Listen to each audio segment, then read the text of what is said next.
मूल प्रमाणाय विष्णुरमत तेजसी आद्याय सर्ववेदानां जुर्वेदाय नमो नमः। विनायकं गुरुं भानं ब्रह्म विष्णु महेश्वरान् सरस्वतीं प्रणम्याद सर्वकार्यार्थसिद्धये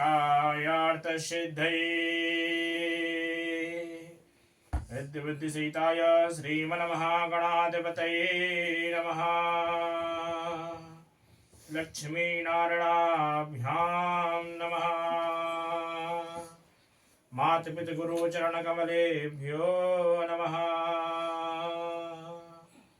ओम आपके पास जल रखा होगा ना, लोटे में जल होगा आपके पास, बाएं हाथ में जल लीजिए, थोड़ा सा बाएं हाथ में लीजिए, उल्टे हाथ में लोटा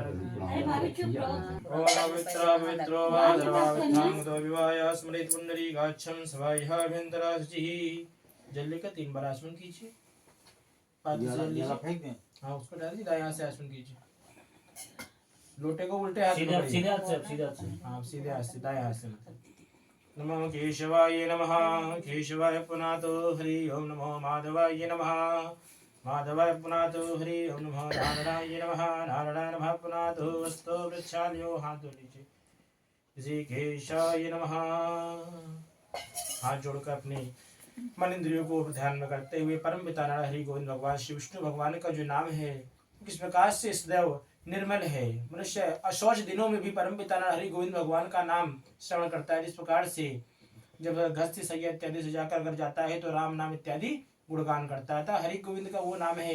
किस प्रकार अगर अशौच के लिए बार बार बोलता है श्री राम नाम है, इस प्रकार हरि गोविंद का नाम करते हुए अपने मन और वाणी को पवित्र करते हुए हरि गोविंद का ध्यान करते हैं।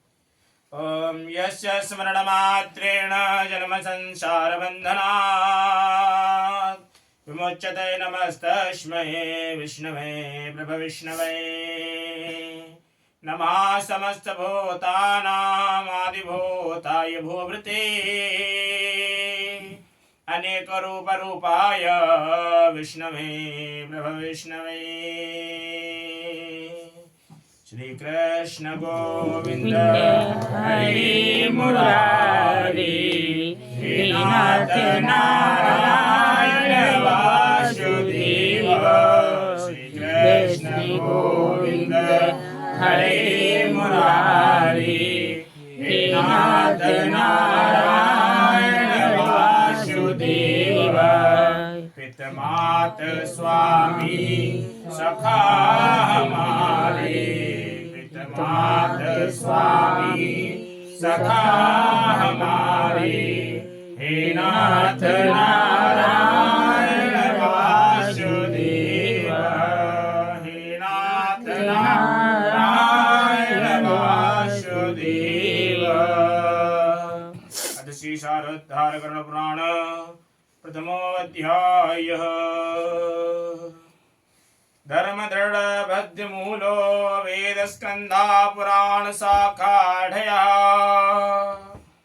कृतकुसुमो मोक्ष फलो मधुसूदन पादपो जयति। नैमिषे निमिखे क्षेत्रे शयासन कार्यः सत्रम स्वर्गाय लोकाय सहस्र सममाशत। किस प्रकार से धर्म ही जिसका सुदृढ़ मूल है, वेद इसके स्कंद हैं, इस प्रकार से पुराण रूपी शाखाओं से जो समृद्ध है, ऐसे यज्ञ जिसका पुष्प है और मोक्ष जिसका पावन फल है, ऐसे कल्प वृक्ष की सदैव जय हो। ऐसे भगवान मदन सूद रूपी पादप कल्प वृक्ष की सदैव जय हो। इस प्रकार से देव क्षेत्र अर्थात देव क्षेत्र जो सदैव नैमिषारण्य तीर्थ है, किस प्रकार से सूत जी महाराज ने सभी ऋषि मुनि के सम्मुख यह कथा श्रवण कराई थी। इस प्रकार से परमपिता नारायण हरि गोविंद ही तो स्वयं इस पृथ्वी लोक पर आकर तो कथा सुनाएंगे नहीं। इस प्रकार व्यासपीठ के मुखार बिंदु के वाणी के ऊपर उपलब्ध होकर इस प्रकार यह कथा सुनाते हैं। और श्री सूत जी महाराज सभी श्रेष्ठ ऋषि मुनियों से किस प्रकार से कहते हैं देव क्षेत्र नैमिषारण्य में स्वर्गलोक की प्राप्ति की कामना से शौनक आदि ऋषियों ने एक बार सहस्र वर्ष में अर्थात 1000 वर्ष में पूर्ण होने वाले एक यज्ञ को आरंभ किया। और किस प्रकार से एकदा मुनया शर्वे प्रातर्हुत हुताग्नयः शतकृतं तमाशीन प्रपच्छ ऋतमादरा। एक समय प्रातः काल हवनादित्य अर्थात हवन इत्यादि कृत्यों को संपादन करने के पश्चात तत्पश्चात उन सभी मुनियों ने सत्कार किए हुए आसन शीत आसन पे विराजित उच्च पावन आसन पे विराजित श्री सूत जी महाराज से बड़े विनर भाव से पावन भाव से आदर पूर्वक पूछने लगे कि हे महामुने अदर्शोवाच कथितो भवता शम्यग देव मार्ग सुखप्रदः इदानीं श्रोतुमिच्छामो यममार्गं भयप्रदम् तथा संसार दुःखानि तत्क्लेश क्षय साधनम् एहि कामुष्मिकान् क्लेशान् यदा भववक्तमर्हसि। कि हे सुधी जी महाराज, आपने सदैव सुख देने वाले देव मार्ग का सम्यक निरूपण किया है। इस प्रकार से इस समय हम लोग आपसे भयावह यम मार्ग के विषय में सुनना चाहते हैं। आप सदैव सांसारिक दुखों को और इस क्लेश के विनाशक साधन को तथा इस लोक और परलोक के क्लेशों को यथावत वर्णन करने में सामर्थ्य रखते हैं, अतः उसका कृपया क्रम से वर्णन कीजिए। इस प्रकार से सभी श्रेष्ठ मुनि एकत्र होकर नैमिषारण्य तीर्थ में श्री सूत जी महाराज से कहते हैं, आपने कि हे महामुनि, समस्त सुख को पूर्ण करने वाले अर्थात मनोइच्छित कामना को प्राप्ति के लिए इस प्रकार अनेक आदि उपाय इत्यादि ऐसे बताए हैं जिन उपायों को करके मनुष्य ही अपनी अभिलाषाओं की वह पूर्ति कर लेता है। किस प्रकार से इस लोक को पार करके वह मोक्ष धाम को जाए और वहां से किसी प्रकार के वह नरक को ना भोग कर से वह मोक्ष धाम को प्राप्त करे, ऐसा कोई सरल व सहज उपाय बताइए। इस प्रकार से श्री सूत जी महाराज कहते हैं, अत श्री सूतवाच शृणोध्वम् अवेक्ष्यामि यममार्गं सुदुर्गमं सुखदं वन्यशीलानां पापिनां दुःखदायकम् यथा श्री विष्णुना प्रोक्तं वैनतेयाय प्रक्षते तथैव कथयिष्यामि संदेच्छेदनाय वः। किस प्रकार से सूत जी महाराज कहते हैं कि हे श्रेष्ठ मुनि, यह जो यम मार्ग है, जो सदैव शुक्रत अर्थात अच्छे पुरुष हैं, जो सदैव अच्छे कर्म करने वाले हैं, धार्मिक हैं, सदैव दान इत्यादि कर्मों में करने वाले हैं, ऐसे व्यक्ति के लिए वह बहुत ही सुखप्रद है, वह मनोइच्छित कामना को पूर्ता करने वाला है। इस प्रकार से यह उनके लिए ही भयभीत है जो सदैव दुष्कर्म करते हैं, इस प्रकार से पापियों की संगति करते हैं, इस प्रकार से मदिरापान इत्यादि करते हैं, मांस का भक्षण करते हैं, ऐसे दुराचरण करने वाले जो सदैव धर्म से रहित रहते हैं, उनकी दुर्गति किस प्रकार से होती है उसके विषय में परम पिता हरि गोविंद भगवान ने किस प्रकार से श्री गुरु जी महाराज से बताया था, वैसे ही श्री सूत जी महाराज सभी श्रेष्ठ मुनियों से बता रहे हैं कि हे मुनियों, आप लोग बहुत ही भक्ति युक्त ध्यान पूर्वक होकर श्रवण करें। किस प्रकार से मैं अत्यंत दुर्गम वह यम मार्ग के विषय में आपसे कहता हूँ, जो पुण्य आत्माओं के लिए बहुत ही सुखद है, इस प्रकार से उतना ही पापियों के लिए बहुत ही दुखद है। हे गरुड़, किस प्रकार से गरुड़ जी के पूछे जाने पर भी परम पिता हरि गोविंद भगवान श्री हरि कृष्ण भगवान श्री विष्णु भगवान ने जिस प्रकार से उनके इन प्रश्नों का उत्तर दिया था, वैसे ही आप लोग के या इस प्रश्नों का उत्तर देने के लिए मैं कहता हूँ कि हे श्रेष्ठ मुनियों, इस प्रकार आप लोगों के संदेह की निवृत्ति के लिए आप लोगों से कहता हूँ, इस प्रकार से कथाचित सुखमाशीनं वैकुंठं श्रीहरिं गुरुं विनयावनतो भूत्वा प्रवक्ष विन्तासुतः।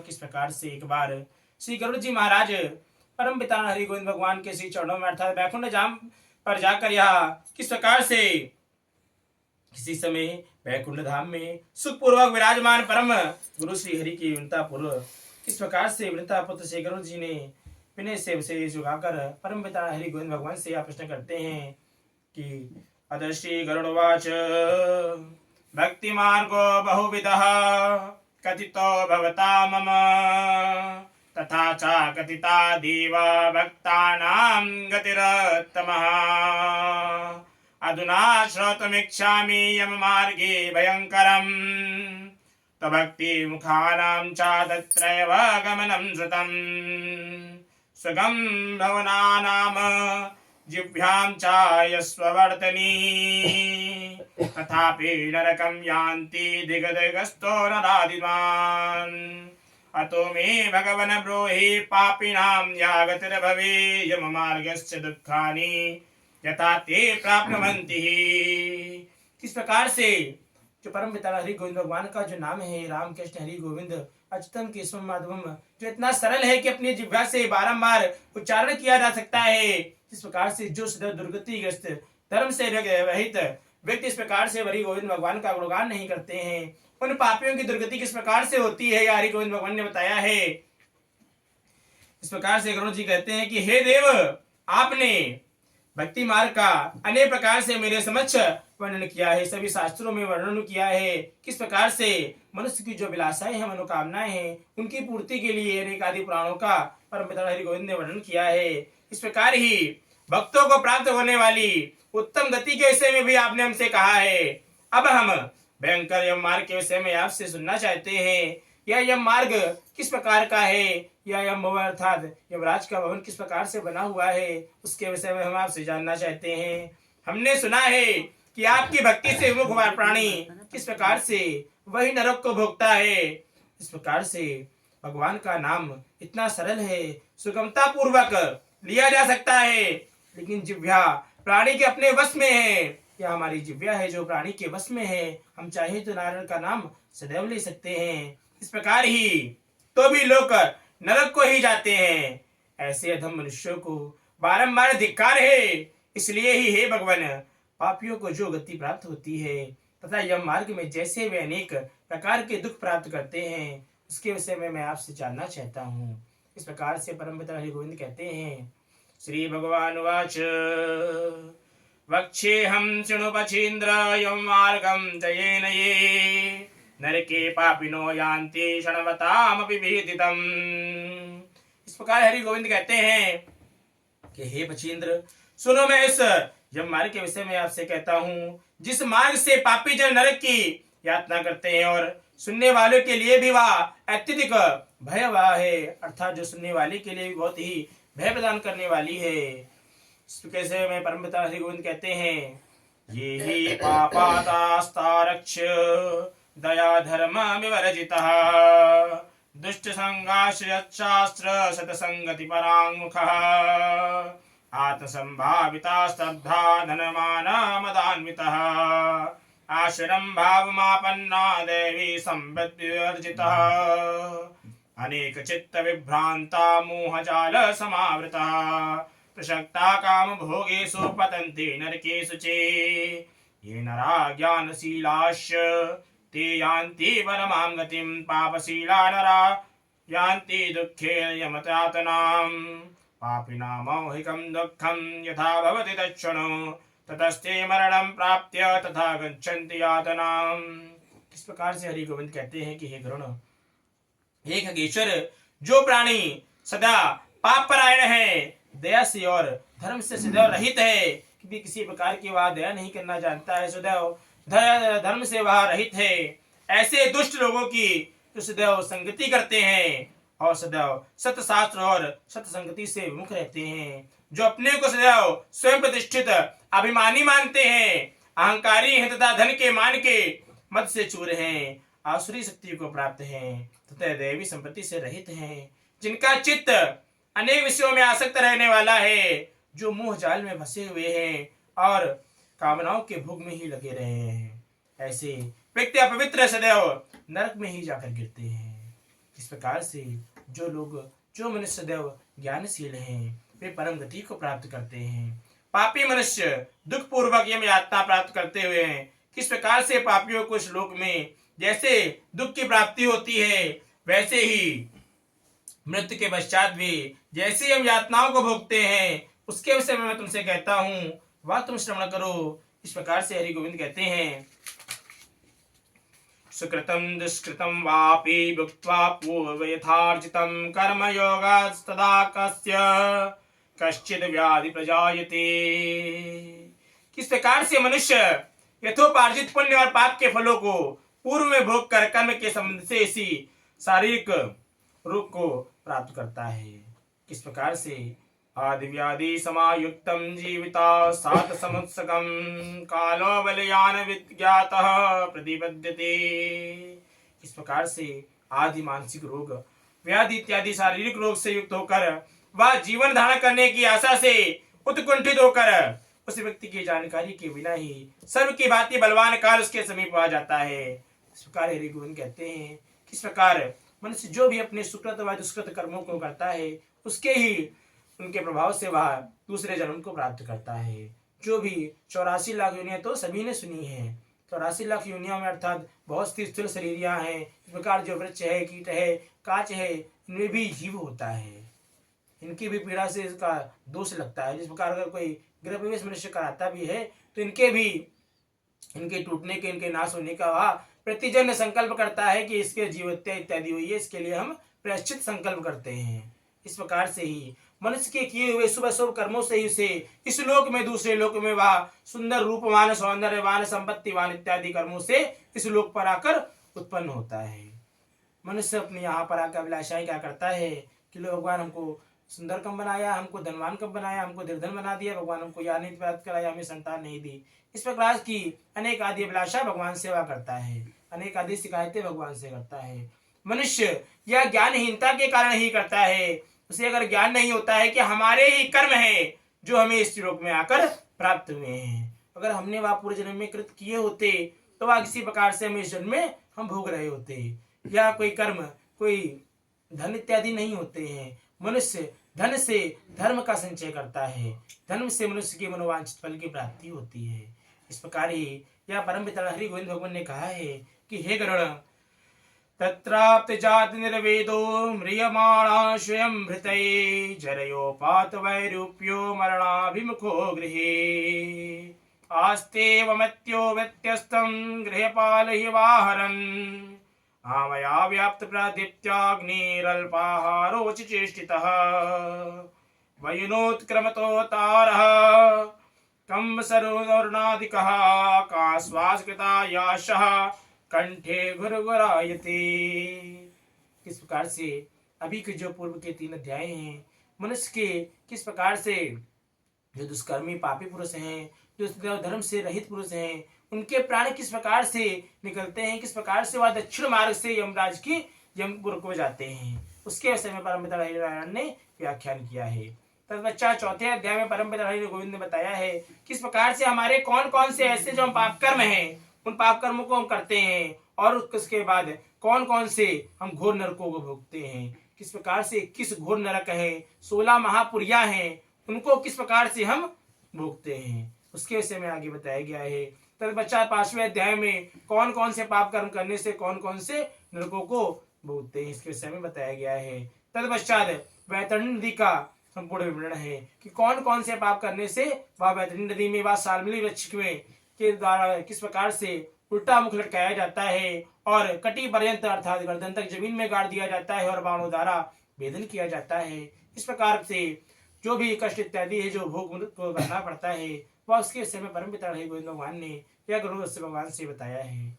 इस प्रकार ही गोविंद कहते हैं कि हे गरुड़, हे खगेश्वर, उससे किस प्रकार से उस मृत्यु के संप्राप्ति की स्थिति में भी उसे वैराग्य नहीं प्राप्त होता है। जिसने इसका भरण पोषण किया होता है उन्हीं के द्वारा उसका भरण पोषण होने लगता है। अर्थात जिस प्रकार से जिस माता पिता ने अपने पुत्र का लालन पोषण किया होता है, बचपन से उसे बाल्यावस्था के खिलाया होता है, अपनी गोदी में उठाया होता है, उसे चलना सिखा रहे होते हैं, इसी प्रकार से वही पुत्र इत्यादि अपने माता पिता के साथ वह क्रिया करने लगते हैं। अर्थात वह चलने फिरने में वह पिता असमर्थ हो जाता है, अर्थात वह पराधीन हो जाता है। इस कारण वह पुत्र ही पिता के हाथ में अपने हाथ से जल देते हैं, वह उन्हें जल पिलाते हैं। वह पिता भी पराधीन हो जाने के कारण अपने हाथ से कुछ कर नहीं पा रहा होता है। इस प्रकार ही परम पिता गोविंद भगवान ने कहा है कि मनुष्य को पराधीन होने के पूर्व ही यह जान लेना चाहिए कि जिस प्रकार से हे गरुड़ उन्हीं के द्वारा यह सब भरण पोषण करने लगते हैं, वृद्धावस्था के कारण विकृत रूप वाला और मरणाभिमुख उस व्यक्ति घर में किस प्रकार से अवमानना पूर्वक दी हुई वस्तु को कुत्ते की भांति खाता है। जिस प्रकार से वह पुत्र इत्यादि ही अपने पिता को वह रोटी इत्यादि थाली में परोस के दे देते हैं। किस प्रकार से उसके दांत इत्यादि कार्य नहीं करते हैं तो इस प्रकार से उसको दूध इत्यादि में भिगोकर देते हैं। इस प्रकार से आप पाओ, इस प्रकार वह जीव मनुष्य अपने किए हुए सुकृत व दुष्कृत के कारण ही उन कर्मों को भोगता हुआ वह उस प्रकार से वस्तु को ग्रहण करता है। अपने ही किए हुए अच्छे कर्म व बुरे कर्म जो भी हैं वो मनुष्य को इस लोक में भोगते हुए जाना पड़ता है। तत्पश्चात इस लोक के भोगने के बाद वह जाकर नरक लोक में भोगता है। नरक लोक के बाद में तत्पश्चात भोगता हुआ या उसमें भी अगर कुछ बच जाता है तो वह दूसरे जन्म में चांडाल योनियों को प्राप्त होता है। इस प्रकार चांडाल योनियों कौन कौन सी, यदि कोई जन्मांध अंधा होता है, कोई जन्मांध बहरा होता है, इस प्रकार कोई बांझ होता है, अनेक आदि रोग इत्यादि से वह ग्रसित होता है। इस प्रकार इन्हें चांडाल योनि जाना जाता है। किसी को कलवाट इत्यादि दोष होता है, अनेक आदि वह बीमारियों से पीड़ित रहता है, कोई ना कोई से दुख सताता रहता है। इस प्रकार चांडाल योनियों को भोगता है। किस प्रकार से उस वस्तु को कुत्ते की भांति खाता है और ऐसे ही अपना जीवन यापन करता है। हे खगेश्वर, वह रोगी हो जाता है, उसे मंदाग्नि हो जाती है। किस प्रकार से, और उसका आहार तथा उसकी सभी चेष्टाएं कम हो जाती हैं। वो किसी चीज की इच्छाएं नहीं प्रकट करता है। जिस प्रकार से वह युवावस्था में था, अनेक आदि उसकी इच्छाएं थी कि हमें या भी प्राप्त हो या प्राप्त हो, वह उस समय वृद्धावस्था के कारण उसको किसी चीज की अभिलाषा नहीं होती है, किसी चीज की वह इच्छा नहीं करता है। इस प्रकार से वह यही इच्छा करता है कि वह सर्वप्रथम उसकी निरोगी काया हो जाए, अर्थात उसकी जो यह काया है या शरीर है वह पूर्णतः निरोगी हो जाए, ऐसी इच्छा करता है। इस प्रकार ही उसकी सभी चेष्टाएं कम हो जाती हैं। इस प्रकार प्राणवायु के बाहर निकलते समय आंखें उल्टी हो जाती हैं, नाड़ियां कब से रुक जाती हैं, उसे खांसी और श्वास लेने में प्रयत्न करना पड़ता है। इस प्रकार कंठ से गुरगुर शब्द निकलने लगते हैं। इस प्रकार से हरि नारायण भगवान ने यह अंत समय के कृत बताए हैं। मनुष्य अगर उस समय ही यह जान ले कि अपने हाथ से कोई क्रिया इत्यादि कर ना पाए और पराधीन हो जाए, अर्थात वह जल इत्यादि भोजन इत्यादि दूसरे के हाथ से बार बार मांग के खाना पड़े, अपने हाथ से ना कर पाए, तो उस समय ही यह जान लेना चाहिए कि 6 महीने के बाद दिन में ही 6 महीने के भीतर ही हमारी मृत्यु हो जाएगी। इस प्रकार उस समय ही यह जानकर समस्त आलस्य को त्याग कर उस समय ही यह जानना चाहिए। अभी निद्रा से उठकर समस्त दान पुण्य इत्यादि जो सभी शास्त्रों में इत्यादि सभी 18 पुराण हैं, उनमें वर्णन है किस प्रकार से उसका ध्यान करना चाहिए, उन शास्त्रों का गहन अध्ययन करना चाहिए, गुरुजन की वाणी को सहन करना चाहिए, गुरु के आदेश से ही जो दान पुण्य इत्यादि सब मनुष्य को करने चाहिए। तिलष्ट महादान है, शून्य दान है, भूमि का दान है, संपूर्ण दान की महिमा परम पिता हरि गोविंद भगवान ने सभी शास्त्रों में वर्णन की है। इस प्रकार उन दानों का विशेष महत्व बताया है कि कलयुग में विशेष दान का ही महत्व है। वासुदेव मनुष्य को अनेक आदि आलस्य को त्याग कर उस समय ही करना चाहिए। इस प्रकार नारायण कहते हैं, सयाना परिचो बद्भि परिवीता स्वबंधुभि वाच्यमानोऽपि न ब्रूते कालपाशवसंगतः एवं कुटुम्ब वर्णे व्याप्रताप्ता जितेन्द्रियः म्रियते रुदतां श्वाना मुरवेदन शास्त्रदिभिः तस्मिन् क्षणे तार्यक्ष दैवी प्रजायते हे भूतं जगत् सर्वं न किंचित् वस्तु मीयते विकलेन्द्रिय संघाते चैतन्ये जडतां घटे प्रचलन्ति तथा प्राणः यामेर्निकटवर्तिभिः स्वस्थानाचरते श्वासे कल्पाख्यो हातुरक्षणः सतवृश्च दृष्टञ्च पीडायास भूयते फेन मुदगिरते स्वथ मुखं लालावलम्बवे अधो द्वारेण गच्छन्ति पापिनां प्राणवायवः। इस प्रकार से हरि गोविंद कहते हैं कि हे खगेश्वर, मनुष्य चिंतामग्न सृजनों से घिरा हुआ तथा सोया हुआ व्यक्ति कालवास के वशीभूत होने के कारण बुलाने पर भी नहीं बोलता है।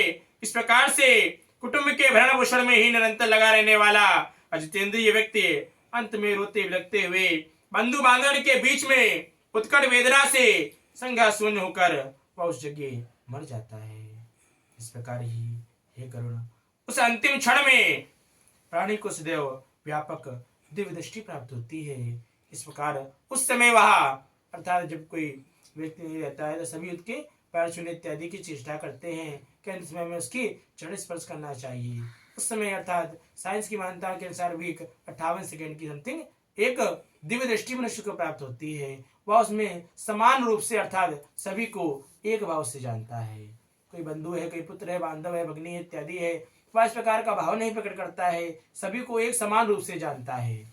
उस समय अपने पूर्व से अर्थात अपनी बाल्यावस्था से लेकर अपने अंत तक का संपूर्ण क्रिया को वह एक बार में पूर्णता देखता है।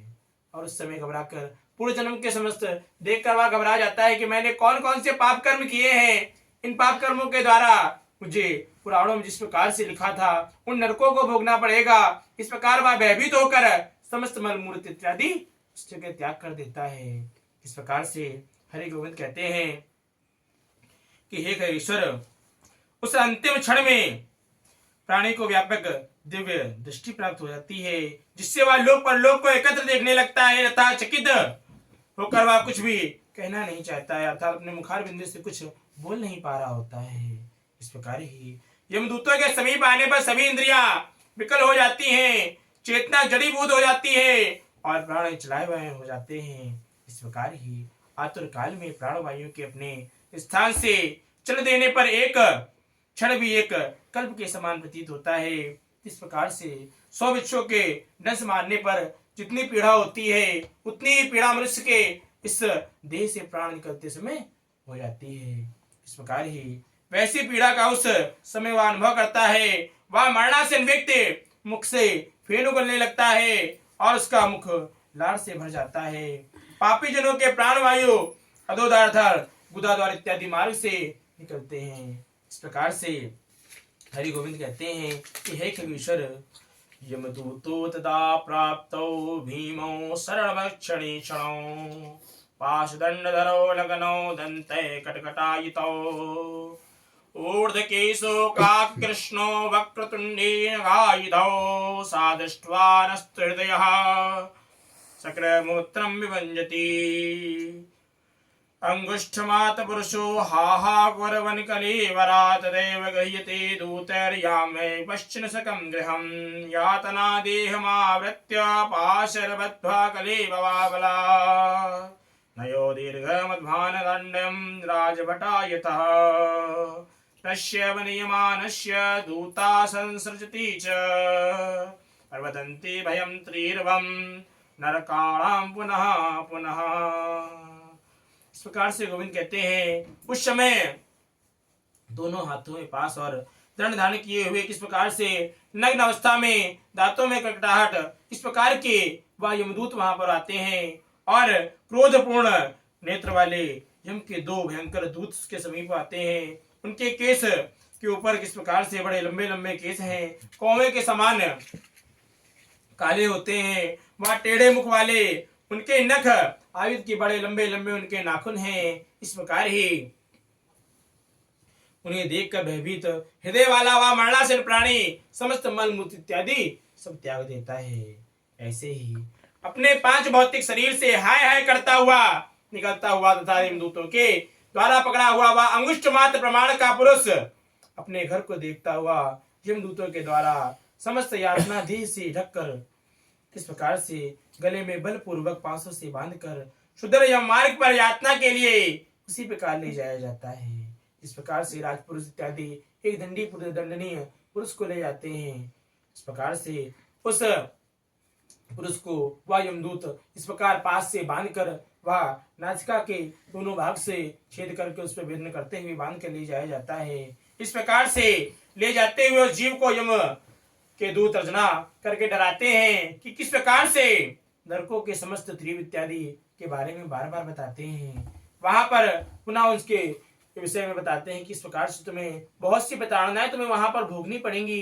इसके विषय में वह बार बार सुनाते हैं। वह यमदूत उसके विषय में बताते हुए ने भयंकर प्रतीत वेदनाओं से करते हैं। इस प्रकार ही वह यमदूत कहते हैं कि हे रुष्ट, शीघ्र चल, तो यम यातनाओं को वहां पर चल के भोगोगे। आज तुम्हें हम समस्त कुंभीपाग इत्यादि समस्त कुंभीपाग सार्वजनिक वृक्ष वैतन इत्यादि तो घोर नरक हैं, इनमें ले चलेंगे। ऐसे इस प्रकार के वचन कहते हैं। तब तो इस प्रकार से ही हरि गोविंद भगवान ने कहा है, एवं वाचस्तदा शृण्वन् बन्धूनां नदितं तथा उच्चैर्हा हेतुविलपस्तादायते यमकिङ्करै तयो निर्भिन्न हृदयस्थ जने जातवे पथो पथि सुवीरवाक्षमाणा वार्तो घम सुमनस्मरन्। इस प्रकार यमदूतों की वाणी था बंधु बांधवन का रुदन सुनता हुआ वह जीव जोर से हाहाकार करते हुए विलाप करता है। यमदूतों के द्वारा प्रताड़ित किया जाता है। यमदूतों की तर्जनाओं से उसका हृदय विदीर्ण हो जाता है, वह कांपने लगता है। इस प्रकार से रास्ते में उसे कुत्ते काटते हैं और अपने पापों का स्मरण करता हुआ वह पीड़ित जीव यम मार्ग में चलता है। इस प्रकार से परम पिता रघुवीर कहते हैं इस लोक से वह छूटकर किस प्रकार से यमदूत उसको गर्दन से बांधकर वह इस प्रकार प्रताड़नाएं देते हुए ले जाते हैं, उस यम मार्ग में ले जाते हैं। आगे के अध्याय में समस्त यम मार्ग इत्यादि का वर्णन भी बताया गया है। किस प्रकार से अध्याय में आगे यमपुर के यम भवन के बाहर का जो मार्ग है उसके विषय में बताया गया है। तत्पश्चात यम मार्ग के भीतर दूसरे अध्याय में अंदर के अध्याय के विषय में बताया गया है। इस प्रकार गोविंद कहते हैं श्रुततट्ट परितोर कदवानालिलय सप्तमान्यः पथ तप्त बालुके दक्षिण पृष्ठे कसया च ताडितश्चलत् सक्तोऽपि निराश्रमोदके। कि हे गरुण, इस प्रकार से वहां पर वह जीव भूख और प्यास से पीड़ित होकर सूर्य और दावाग्नि एवं वायु के झोंके से संतप्त होते हुए यमदूतों के द्वारा पीठ पर कोड़े से पीटे जाते हैं। जिस प्रकार से एक दंडनीय पुरुष बार बार उन यातनाओं को भोगता है, वैसे ही वह जीव उन यातनाओं को यम यातनाओं को भोगता हुआ वह बालकों से पूर्ण वह विश्राम रहित जल रहित मार्ग पर असमर्थ होते हुए बड़ी कठिनाई से चलना पड़ता है। थक कर वह जगह जगह गिर पड़ता है, मूर्छित हो जाता है। वहां पर मूर्छित होकर पुनः वह उठकर पापी जनों की भांति अंधकार पूर्ण यम लोक में वह ले जाया जाता है। इसके विषय में परम पिता गोविंद कहते हैं कि हे खगेश्वर, त्रिवेश मूर्तये द्वाभ्याम मनीयते तत्र मानवः प्रदर्शयान्ति दूतास्ता घोरा नरकयातनः मुहूर्तमात्रा त्वरितं यमं वीक्ष्य भये पुमान् यमाज्ञा समं दूतये पुनरायाति खीचरः आगम्य वासनाबद्धो देविस्मिन् यमानुगै कृतपाशेन नृतते ताभ्यां परिपीडितः। किस प्रकार से वह 2 अथवा 3 मुहूर्त में वह मनुष्य वहां पहुंचाया जाता है और यमदूत से घोर नरक यातनाओं को दिखाते हैं। मुहूर्त मात्र में यम को किस प्रकार से नारकीय यातनाओं को भय को देखकर वह व्यक्ति यम की आज्ञा से आकाश मार्ग से यमदूतों के साथ पुनः श्लोक मनुष्य लोक में आता है। किस प्रकार से मनुष्य लोक पे आकर अनादि वासना से बद्ध वह जीव देह में प्रविष्ट होने की इच्छा करता है, किंतु यमदूतों द्वारा पकड़कर पास से बांध दिए जाने पर मुख और प्यास से अत्यंत पीड़ित होकर रोता है। किस प्रकार से जब अपने घर में मनुष्य अशौच के दिनों में अनेक आदि कोई हर्षोल्लास नहीं करता है, किस प्रकार से वह मूर्छित होता है, उसके निमित्त वह इस प्रकार से करता है कि मनुष्य अपने आचरण इस प्रकार से करता है कि इस प्रकार कोई हर्षोल्लास इत्यादि कोई हास्य प्रसंग नहीं करता है। जो व्यक्ति गया है उसके निमित्त प्रार्थना करता है कि वह सदा उसे अच्छे कर्मों की प्राप्ति हो। इस प्रकार ही वह मनुष्य श्लोक से जाकर वह परलोक में जाता है। 2 मुहूर्त बाद उसका 3 मुहूर्त में उसे एक नरक से दूसरे नरक, तीसरे नरक, इसके बाद ले जाया जाता है। इस प्रकार ही उस मार्ग से छूटकर वह दौड़कर पुनः इस पृथ्वी लोक पर आकर पुनः अपने शरीर में जाने की कोशिश करता है, लेकिन वह उसमें पुनः उस शरीर में जा नहीं पाता है। किस प्रकार से उस समय यम के पास से बंधे होने के कारण पुनः उस शरीर में जा नहीं पाता है और पुनः दुख को भोगता हुआ वहीं पर यमलोक पर जाकर उन यातनाओं को भोगता हुआ आगे के लिए प्रस्थान करता है। इस प्रकार ही भुक्ते पिंडम सुदैर्दत्तं दानं चातुरकालिकं तथापि नास्तिकस्तार्यक्ष तृतीयास्ति न पातकी पापिनां नोपतिष्ठन्ति दानं श्राद्धं जलाञ्जलिः यथा सदाभ्याकुला यान्ति पिण्डदानभुजोपिते भवन्ति प्रेतरूपास्ते पिण्डदानविवर्जितः आकल्पं निर्जरणान्ये भ्रमन्ति बहुदुःखितः।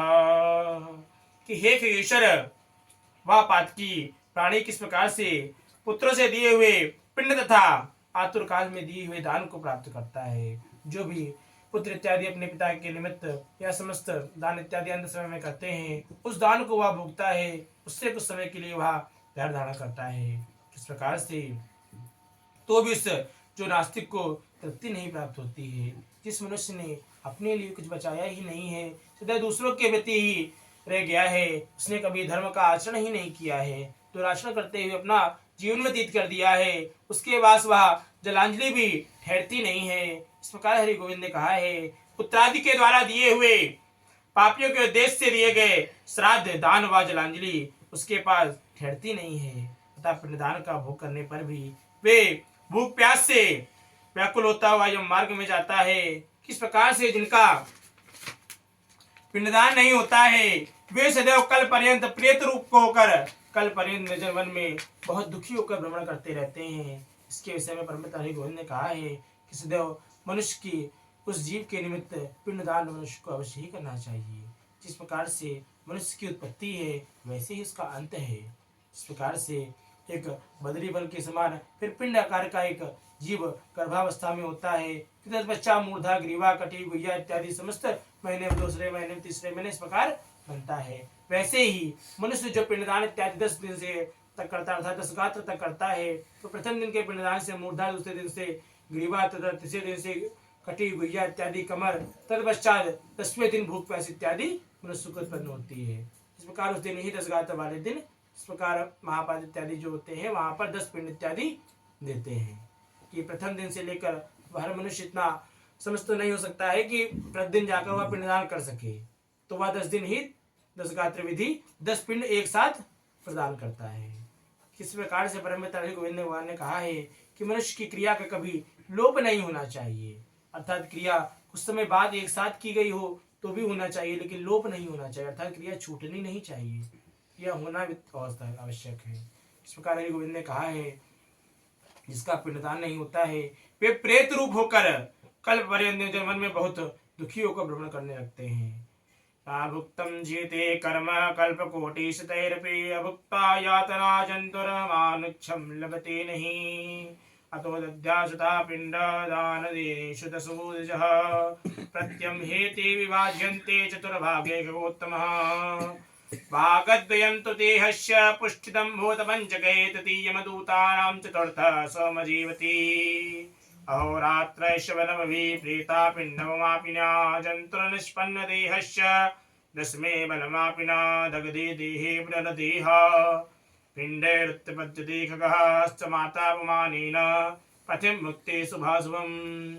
किस प्रकार से परमपिता भगवान ने कहा है किस प्रकार से एक पिंड का किस प्रकार से 4 भाग होते हैं, वह किस प्रकार से उस 4 भाग का चौथा भाग जो होता है वो उस देह को प्राप्त होता है। एक भाग तो वह जो पंच महाभूत को देने वाला है, उसके विषय में परमपिता हरि गोविंद ने कहा है कि हे कर्ण, सैकड़ों करोड़ कल्प बीत जाने पर भी बिना भोग किए कर्मफल का नाश नहीं होता है।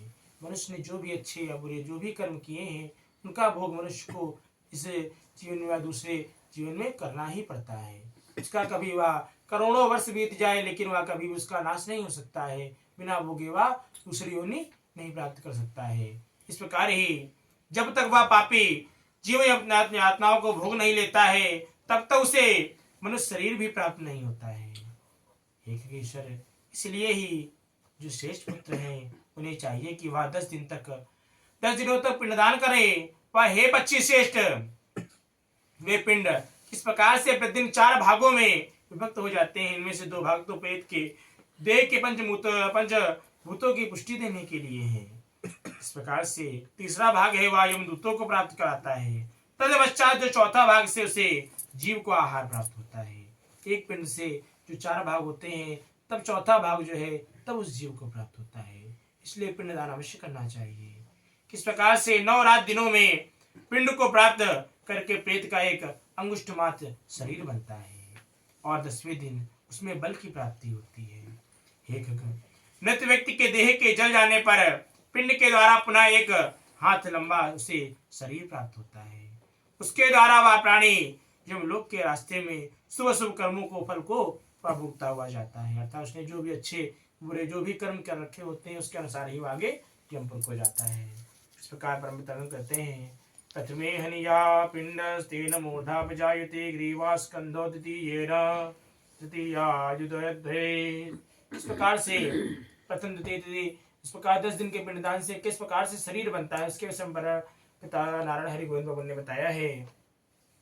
चतुर्थी न भवेत् पृष्ठं पंचमा न भिरेव च षष्ठे च सप्तमे चैव कटिगुह्ये विजायते पुरुषाष्टमे चैव चावङ्घ्रे नवमे तथा नवभिदेहमासाद्य दशमे निषुदाश्रितः पिण्डजं देहमादित्य शुदाविष्टवसारितः एकादशं द्वादशं च प्रेतो भुक्ते दिनद्वयम् त्रयोदशे हनि प्रीतो यन्त्रितो यमकिङ्करे यस्मिन् मार्गे वितश्चेको गृहीत इव मर्कटः षडशीति सहस्राणि योजनाम्नां राणतः यममार्गस्य विस्तारो विना वैतरणिं खगः। कि हे पक्षेंद्र, किस प्रकार से पहले दिन से मूर्धा तथा पहले दिन से मूर्धा सिर बनता है, दूसरे दिन से ग्रीवा गर्दन अर्थात बनती है, इस प्रकार से स्कंद अर्थात कंधे, तीसरे दिन से हृदय, चौथे दिन से पृष्ठभाग पीठ इत्यादि, पांचवें दिन से नाभि इत्यादि बनते हैं। तत्पश्चात छठे व सातवें दिन से कटी कमर इत्यादि गुहिया इत्यादि बनते हैं। आठवें दिन के पिंड से उरु अर्थात जांघें इत्यादि बनती हैं। वह तत्पश्चात नवे दिन के पिंड से घुटने इत्यादि बनते हैं। उस प्रकार से ही 9 पिंड देह से प्राप्त कर 10वें पिंड से मनुष्य को वह जीव के प्रवृत्ति निमित्तों से भूख प्यास इत्यादि प्राप्त होती है। इस प्रकार हे गरुड़, 11वें दिन तथा 12वें दिन वह भोजन करता है। 13वें दिन यमदूतों के द्वारा बंदर की तरह बंधा हुआ वह प्राणी अकेला उस जब मार्ग में जाता है। मार्ग में मिलने वाली वैतरणी को छोड़कर यमलोक की मार्ग की दूरी का प्रमाण जिस प्रकार से परम पिता ने बताया है कि वह 86,000 योजन दूर है, कि वैतरणी नदी को छोड़कर वह 86,000 योजन दूर का यह नरक लोक है। उसके विषय में यह मार्ग के विषय में बताया है।